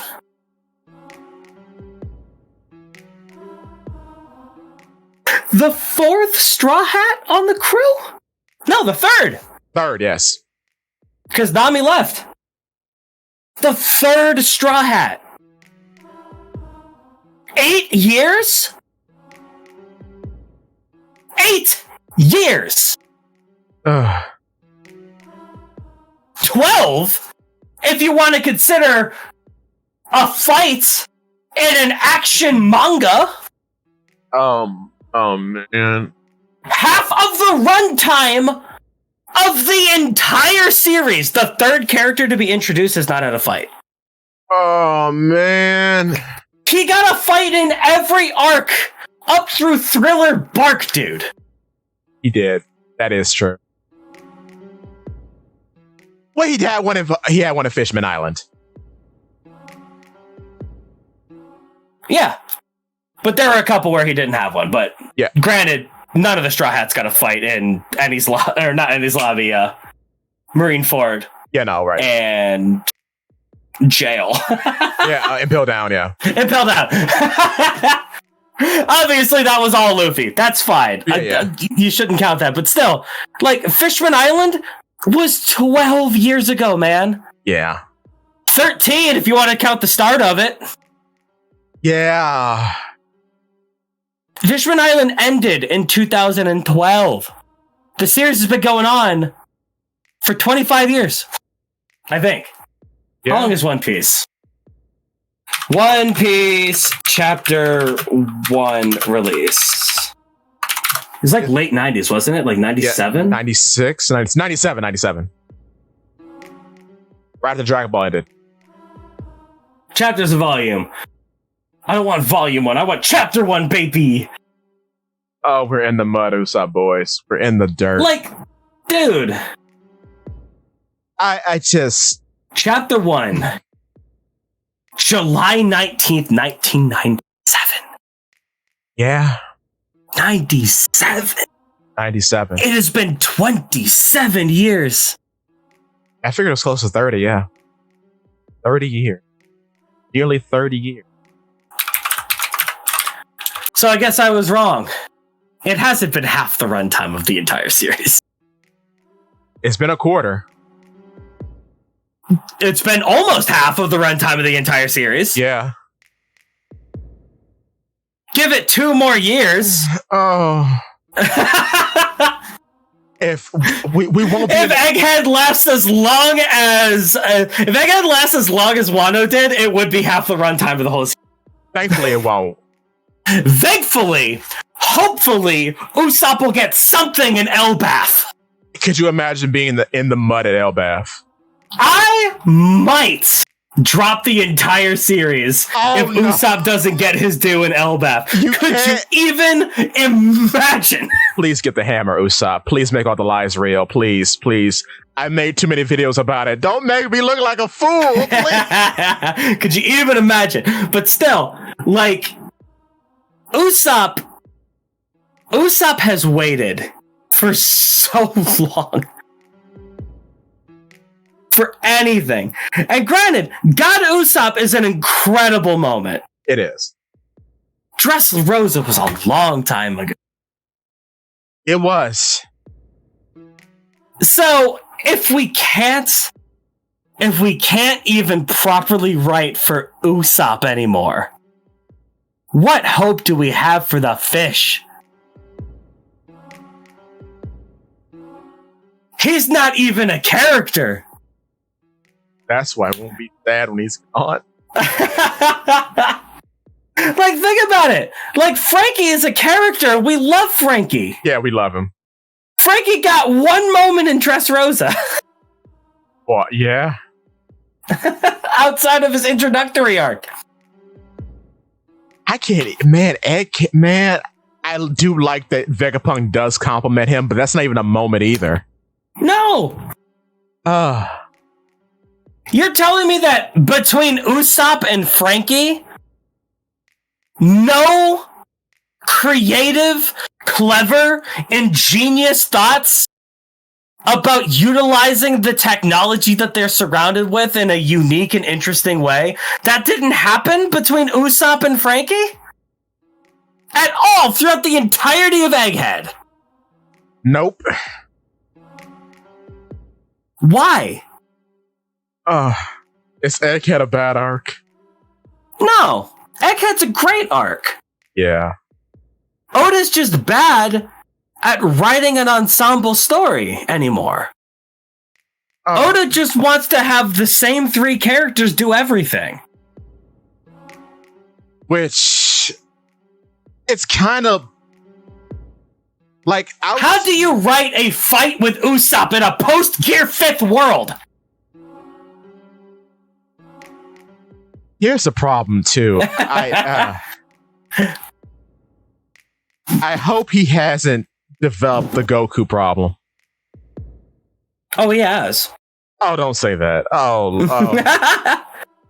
Every arc is wait for Luffy to eat food.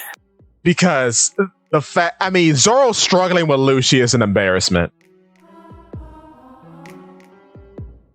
Zoro struggling with Lucci is an embarrassment. That could be explained away with a single sentence. What? The same excuse that we have used with Zoro with every arc he has ever been in since he fought Captain Morgan. Oh, Lord. Zoro's weak right now. We have the excuse from Wano Man. We have the mink medicine just waiting to be exploited. Oh my days. We could have I couldn't fight Lucci. I was still recovering from tanking the strongest ultimate attack from 2 simultaneous Yonkos. What were you doing at that time, Sanji? Oh yeah, pretending to be hurt to fodder. Yeah. and grappling with being a freak. Dude, the explanation's there. Yeah. Mention the mink medicine. And that's out of the way.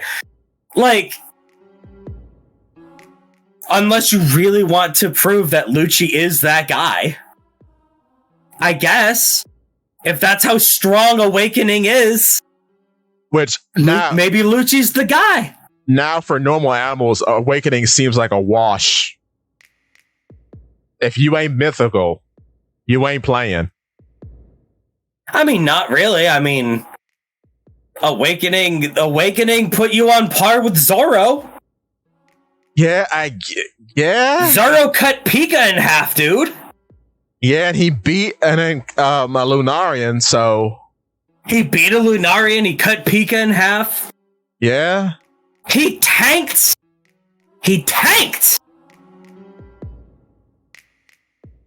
Elbaf's sovereignty. Yeah. Like, dude. Which nobody was doing. Nobody was doing that. Do you think? Yeah. Do you think that Kid is tanking that? Who's Kid? Exactly. Do you think that is even in the talks? No. Kid that's a crazy thing to do. Kid got knocked out by a casual one. It was like, oh, and flew through a wall. Oh, ridiculous. So yeah, Kid and Killer got simultaneously killed by one atheism slash. Yeah, amazing. That's crazy. After the Big Mom fight, they're still jobbers. Yeah, because Shanks even try. He's like, oh, trouble's on the horizon. No. Shanks is the kind of guy who gives it his all right at the start, of course. Oh my god.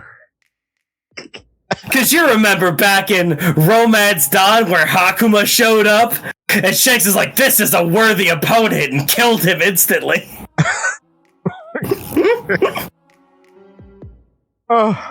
Anyway. Hashtag not my Shanks. Oh, man. But this is what I mean. When I go back to the premise of my entire thought process of this chapter.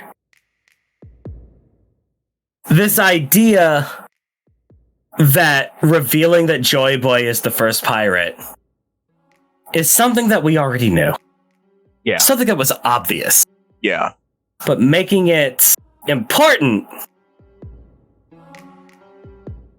it spells a lot of very, very apocalyptic connotations for this series, man. I've been spiraling for 2 hours, dude. Oh, man. Like, I'm optimistic because there's a lot of intrigue as to how the world responds to the first pirate. Yeah. Like, how far does this go? Does he make up Jolly Rogers? Does he make up a figurehead for his ship? How do you a massive crew? How do you explain the concept of what you want to do? Like, that's a lot of intrigue to be put forth. Was it the Davy back fight like established from the first pirate cruise? That I don't know. That's a very interesting take, though. Is Davy Jones, was he on his crew? Was Davy Jones on Joy Boy's crew? Yeah. Do we have to get Davy back? Fight? Davy D back. Davy the back. Oh. God, I hope that's not the connotation of a Davy D back. Get out of here. What if he's just this big fat guy with a large back and like these tiny arms? And he's like, what if he reincarnated into Usopp? Frankie, who has a back issue? Wouldn't that be funny? Well, time to drop the series. What if Frankie had the swim in water fruit the whole time? Oh. The mythical Zoan Fruits model swimming man.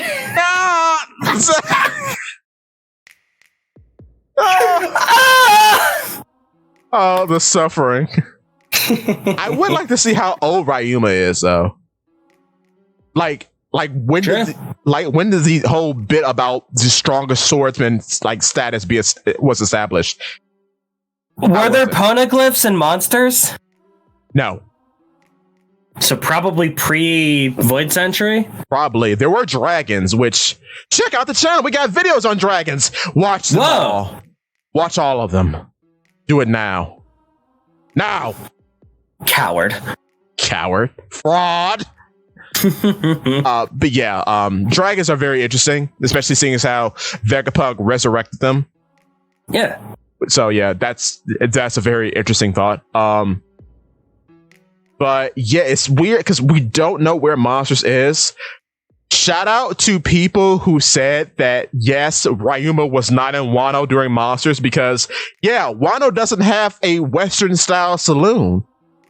Oh. It does not. My man was in Alabasta. He could have been, or Logtown. Or Logtown, or anywhere else. Possibly. Lone Star?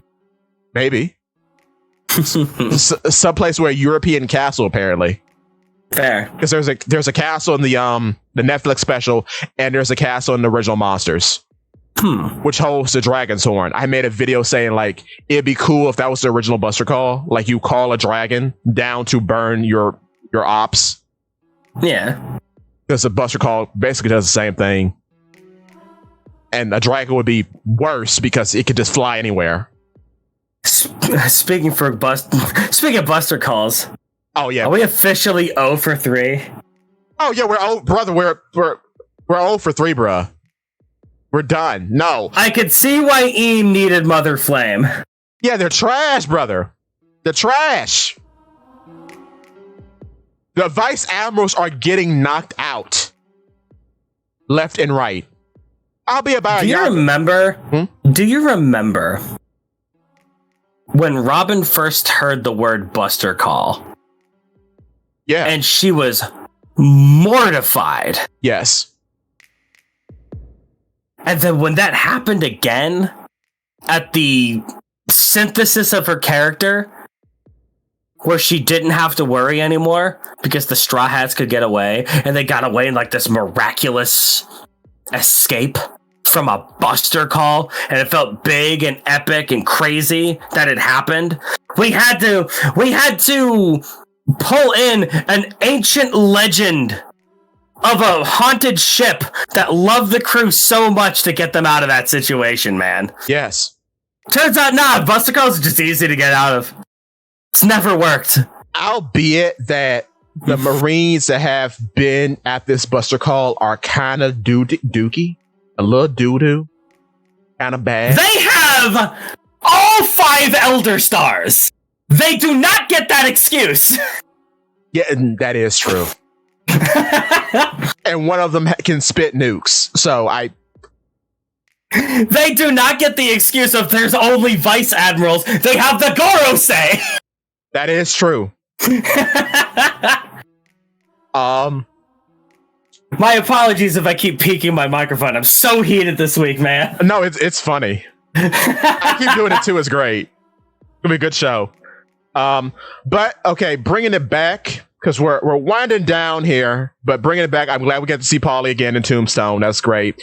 Water 7 is supposed to turn into like a Thriller Bark situation. Eventually, yeah. Oh, speaking of Thriller Bark, I'm going to present this idea to you. Would it be cool if after Empty Bluff gets raided, Moria shows up and they all head back to Thriller Bark and that becomes the new base of the Cross Guild? That'd be cool. Could you imagine if we get more lore about Joy Boy? Yeah. And we learn that Joy Boy's ancient kingdom is a nomadic giant pirate crew. That's kind of cool. And then Cross Guild becomes a nomadic giant pirate crew. Put that in a video. Put that on something. Can I use that?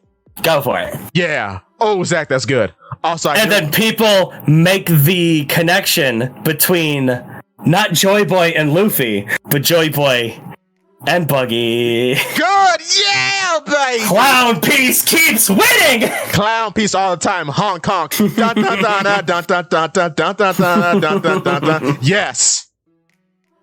Oh, and then throw out all those yucky corpses and make Thriller Bark a big circus, and Moria hates it. But then Mihawk's like, "Oh, calm down, have some wine." Very good. And then Moria learns to love it because he's finally surrounded by strong family members again who he's not going to lose and have die, so he can get over his anxiety and his depression over losing his crew from finding a newfound family. It's like the most beautiful thing that you've ever witnessed in your entire life. And on top of that, he gets a pet lion who he loves a lot and takes for walks around the island. Oh, to get over Absalom. He puts Absalom's shadow into the lion. It doesn't work. It doesn't work. But he loves him all the same. After you said that to me that one time, I can't stop thinking about it. I love the idea of him walking Richie like a big dog. Oh, and he's big enough to hug him. That's great. And I love because the thing about Moria is he needs a redemption because he was not bad. I mean, he's bad, but it comes from hurt. Yeah.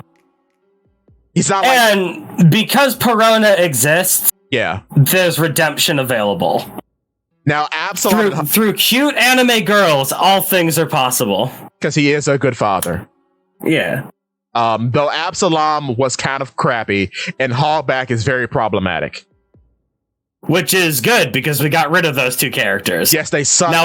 Now it's only Moria who is a fallen hero, and Perona, who is a misguided cute girl. Yes, misguided youth. All things are possible now. All things are possible. I love it. So, what are we doing about Impel Down, I wonder? Build it up.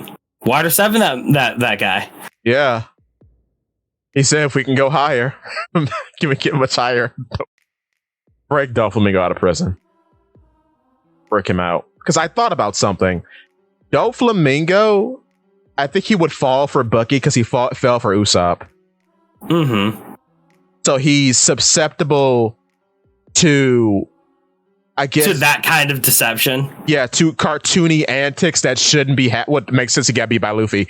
It makes sense that he would take cartoonish antics way too seriously, considering he's a celestial dragon. Right, and he's a big planner. He's a schemer. He's always thinking. Mm-hmm. Crocodile feels like he's accepted his lot in life after being beaten by Luffy and conversing with people like Ivankov. Mm-hmm. It's like he's a cartoon character deep down inside, but he's repressed it, which is probably going to come out later. I don't know, because he was always kind of cartoonishly evil. He was. I mean, he always had like Dr. Klob, James Bond villain energy. The big hook is ridiculous. Uh-huh. My man was comedically evil. Yeah.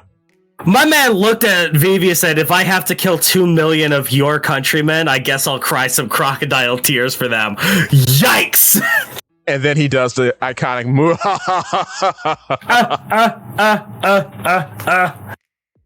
I love Crocodile's life. Which just feels like a forced laugh. It doesn't even seem real, but I love it. It's one thing I love about One Piece is that everyone has a unique laugh, and that's funny. It is very funny. Oh, well, have we reached the end here? Or is there any more? I don't know if there's anything else I want to talk about. I'm tired of this. I'm trying to milk it for the 2-hour mark. I'm trying so hard. Ah! I want the 2-hour mark so badly. 1:57. Come on. Any topics? Look for them. Big Sweat. Once again, we find ourselves in a situation where I'm trying to think. What is that kanji? I think that's Ha. That's not Ha. Town of Mockery, Mucktown. What is going on in Mucktown? I don't even know. Mucktown is Jaya. Jaya? Oh, right. That is funny that everybody's laughing at Vegapunk at Jaya. Because they'll drown. Because they don't believe in anything, man. They still don't believe the One Piece is real. No. A Skypiea could walk into that bar and say, I'm literally from the sky, and they'll all laugh at him. Oh, dude, the snail at Mocktown, is that... Yeah, that's Doflamingos, yeah. Yeah. So he still has, I guess, a presence in Mocktown. Or at the very least, Springman. Bellamy forgot his snail over there. Good eye, bro. Because I mentioned that actually in my video. I'm glad you remembered. Good eye. Yeah, I just forgot where Mocktown was, which is hilarious because Jaya is legitimately like my favorite arc of the whole series. It's a good arc. Very good. And would you look at that all the way across the world and Impel down? He's laughing. Nika makes everyone laugh. Yeah. Yeah, there it is. 46. It is kind of weird because we've been saying for a while that Impel Down is probably being rated right now by Cross Guild. Yeah. Turns out no, because they are reacting to things happening right now. And probably dealing with a bunch of angel babies attacking them. Mm-hmm. Oh, I wonder. I hope S Crocodile has the hormone fruit and stabs Crocodile. I want that. I want it so bad. I want I want Crocodile to lose. Because I want in some theoretical way. Because I want it to be that his Warner poster does not change, but no one believes this is Crocodile. So he's in the same boat as Sanji. I want that. Oh, so he gets the perfect cover. Yes. He finally gets exactly what he wants, to disappear and not be known by anyone. And it's the worst. And then when Crocodile and Sanji meet, Crocodile remembers Sanji, but Sanji doesn't care because Booba. Yeah. Hilarious. That would be